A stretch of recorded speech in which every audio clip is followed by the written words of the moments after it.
नमस्कार. आज भाद्रपद कृष्ण त्रयोदशी. श्री निळोबांचाच एक अभंग आपण पाहणार आहोत. लटिक्या भूताची लटिकी भूत बाधा, झाली करवी खेदा जाणती या. तैसे तुम्हा केले माझी या संचिते, देवपण ही थिटे रचिले. लटिकीची जळी दाऊनिया छाया, जकविले राया स्वापदाच्या.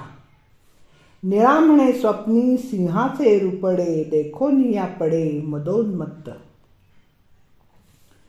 संत तुकारामांचे शिष्योत्तम निळोबा पिंपळनेरकर यांचा हा अभंग आहे. तुकारामांची सर्वार्थाने परंपरा चालवणारे निळोबा स्वतःही गुरुप्रमाणेच वारकरी संप्रदायांचे अर्धवेश ठरले. अविनार भगवत प्रेम, प्रखर वैराग्य, असाधारण ज्ञान या गुणांमुळे ते खरे खुरे तुकाराम शिष्य ठरतात. त्यांना तुकारामांचा स्वप्नानुग्रह झाला होता आणि अधिकाधिक परमार्थ धन मिळवण्याच्या मागे ते लागले. पंढरपुरी आल्यावर गुरूंविषयी त्यांना खूप ऐकायला मिळाले. त्यांनी त्यांच्या अभंगाचे अध्ययन केले आणि मग त्यांना तुकोबांच्या भेटीचा ध्यासच लागला. दाखवी दाखवी निज चरण असा त्यांनी ध्यास घेतला. तुकारामांच्या भेटीसाठी अन्न पाणी सोडले. शेवटी तुकोबांनी स्वप्नात दर्शन दिले. मस्तकी हस्त ठेवला, उठोनी बैसविले तयाला आणि भक्तीचा प्रचार करण्याची आज्ञा केली.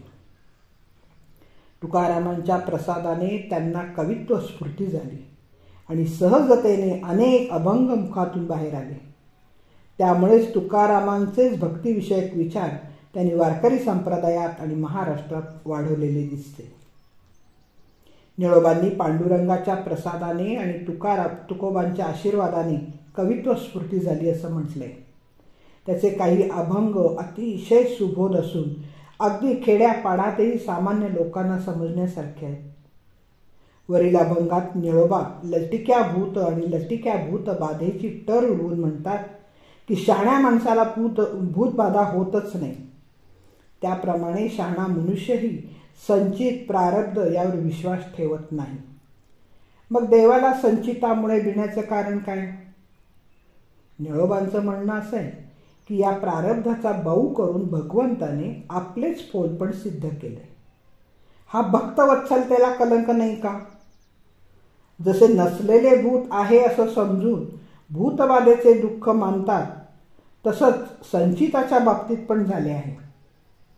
खरे तर संचित हे पूर्वजन्माच्या पाप पुण्यावर वाईट किंवा चांगली फळं देतात. पण भगवंताच्या नामामुळे संचिताचा नाश झाला नाही तरी त्याची बाधा होत नाही. देहबुद्धी घालविली की देहाशी संबंधित संचित लुळे पडते. पण येथे ज्याची भक्ती करायची तो भगवंतच दर्शन देत नाहीये. त्यामुळे संचिताचा जोर आहे. भगवंताने या बाबतीत मदत का बरं करू नये असा प्रश्न जेव्हा निळोबांना पडला आहे. भगवंताने भक्ताच्या संचिताचे रूप पाहून भक्ताला भेट दिली नाही म्हणजे स्वतःचे सामर्थ्य मिरवण्याचाच प्रकार आहे.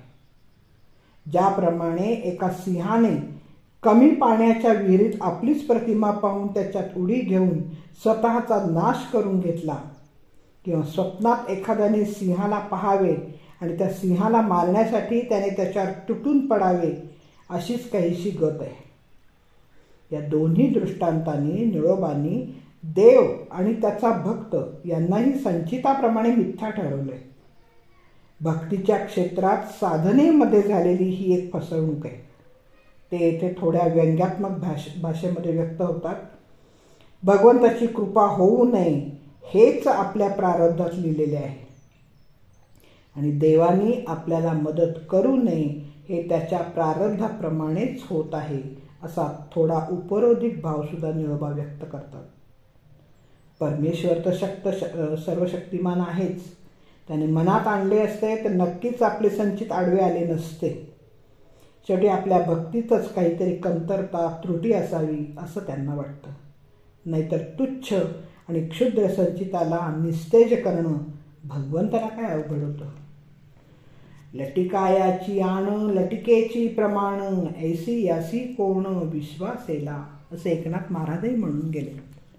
धन्यवाद. मी वाचक सौभाग्यवती पल्लवी कुलकर्णी. नमस्कार.